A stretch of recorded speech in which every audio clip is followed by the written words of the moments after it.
नमस्कार मैत्रिणींनो, सोप्या घरगुती रेसिपीमध्ये तुमचे खूप मनापासून स्वागत।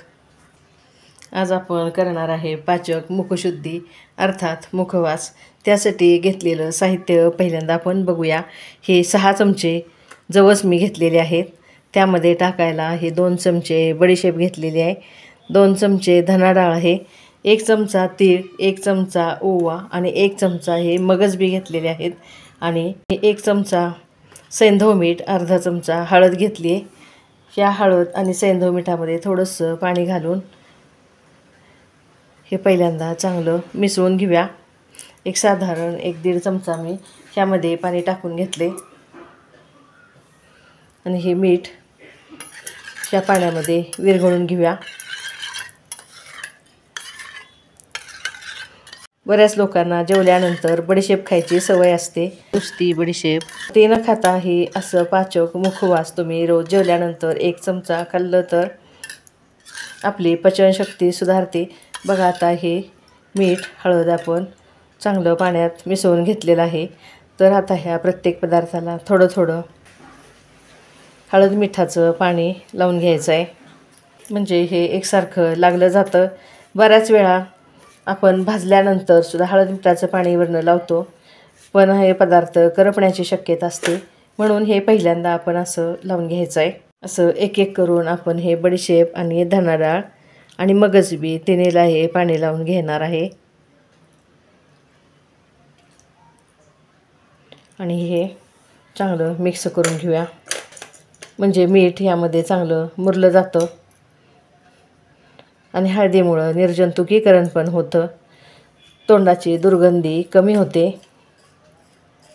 म्हणून हे हळद मिठाचं पाणी असं या सगळ्या पदार्थांना लावून घ्या।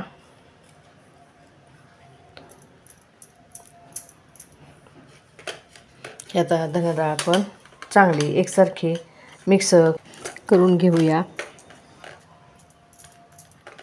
हे आता 5 मिनटं आपण असंच ठेवून द्यायचं आहे, म्हणजे हे पाणी त्या पदार्थामध्ये चांगलं मुरलं जातं। आता हे असंच 5 मिनटं ठेवून देते। आता ह्या पाचक मुखशुद्धीमधला दुसरा प्रकार आपण बघणार आहे, सुपारी न वापरता मसाला सुपारी। तर त्यासाठी घेतलेलं साहित्य आपण आता बघूया। ही 1 वाटी बडीशेप घेतलेली आहे, त्यासाठी हे अर्धी वाटी धना डाळ घेतले, हे पाव वाटी आवळा चूर्ण घेतलेलं आहे, 2 चमचे जवस, 1 चमचा किसलेलं सुकं खोबरं, 1 चमचा तीळ आणि 1 चमचा ओवा घेतलेला आहे। त्यामध्ये टाकायला हे ज्येष्ठ मधाची 1 कांडी अशी सोलून घेतली, म्हणजे ही मिक्सरच्या भांड्यामध्ये अडकत नाही आहे। हे 4 खडे मोठे मोठे असे खडी साखरेचे घेतलेले आहेत, 2 वेलची आणि 2 लवंगा आणि हा अर्धा चमचा सैंधव मीठ घेतलेलं आहे। पहिल्यांदा आपण आता हे सगळं साहित्य भाजून घेऊया। हे मुखवास साहित्य भाजण्यासाठी मी ही लोखंडी कढई गॅसवर ठेवून घेतलेली आहे। गॅसच्या लो फ्लेमवर आता हे एक एक करून सगळं आपण भाजून घेऊया। पहिल्यांदा मी बडीशेप टाकली, ही चांगली कुरकुरीत होईपर्यंत भाजूया। बघा, आता बडीशेप बऱ्यापैकी गरम झालेली आहे। त्यामध्ये या ज्येष्ठ मधाच्या काड्या, ही वेलची आणि लवंग टाकून घेते, म्हणजे ही पण या बडीशेप बरोबरच चांगली गरम होईल। बडीशेपचा पण चटचट आवाज यायला लागलेला आहे, म्हणजे हे आता बऱ्यापैकी भाजत आलेली आहे। अजून 1 मिनिटभर ही अशी चांगली परतून घेऊया। बघा, आता बडीशेपचा कलर पण बदललेला आहे आणि भाजलेला वास पण खमंग सुटला आहे। ही आता मी काढून घेते।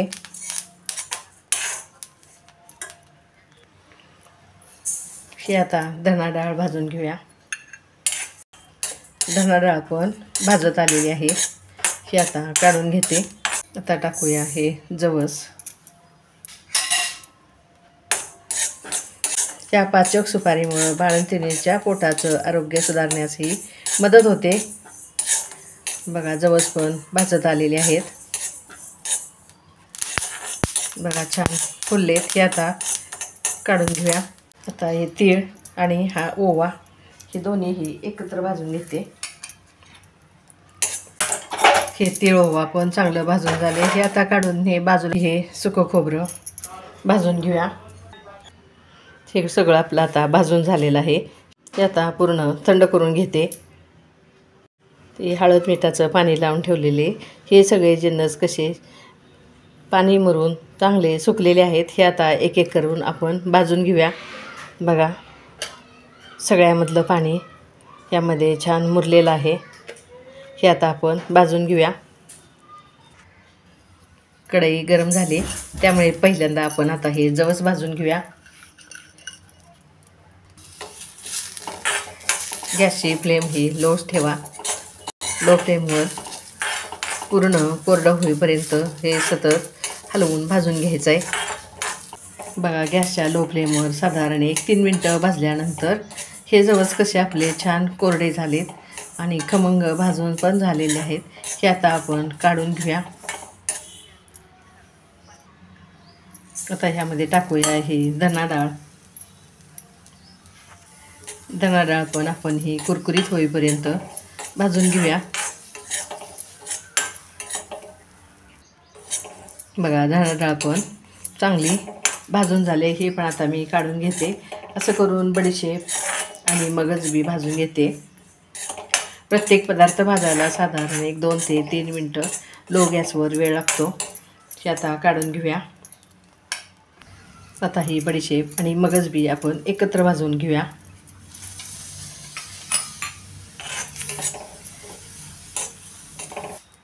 बघा आता हे मगज बी पण कसे छान फुलायला लागलेत आणि ही बडीशेप पण आपली चांगली भाजून झालेली आहे.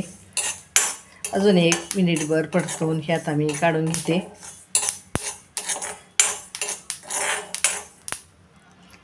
गॅस आता बंद करूया आणि ह्या गरम कढईमध्येच हे तीळ आणि ओवा हे एकत्र भाजून घेऊया.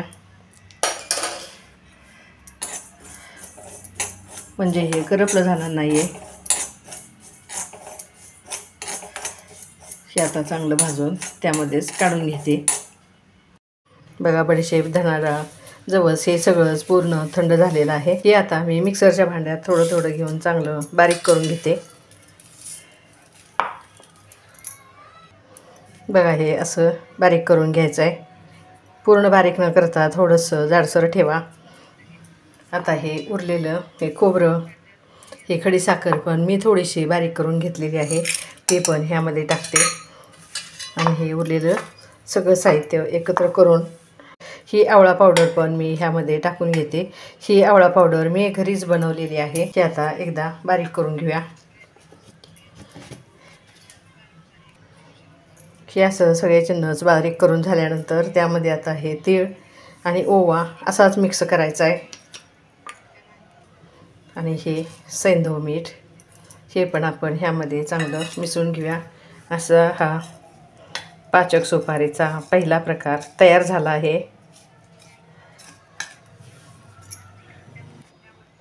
पाचक सुपारीचा पहिला प्रकार तयार झाल्यानंतर हे पण सगळे पदार्थ आपले थंड झालेले आहेत. हे आता फक्त आपण एकत्र मिसळून घ्यायचे आहेत. बघा मुखशुद्धीचे हे दोन्ही प्रकार असे तयार झाले आहेत. हे आता आपण सर्व करूया.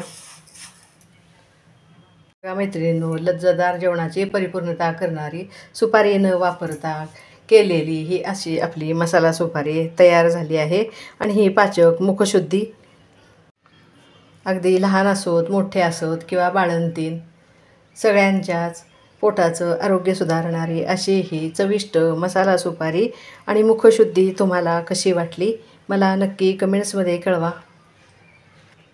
ह्या पाचक सुपारीचं अर्थात मुखवास म्हणजेच मुखशुद्धीचे दोन्ही प्रकार आवडल्यास मैत्रिणींमध्ये शेअर करा.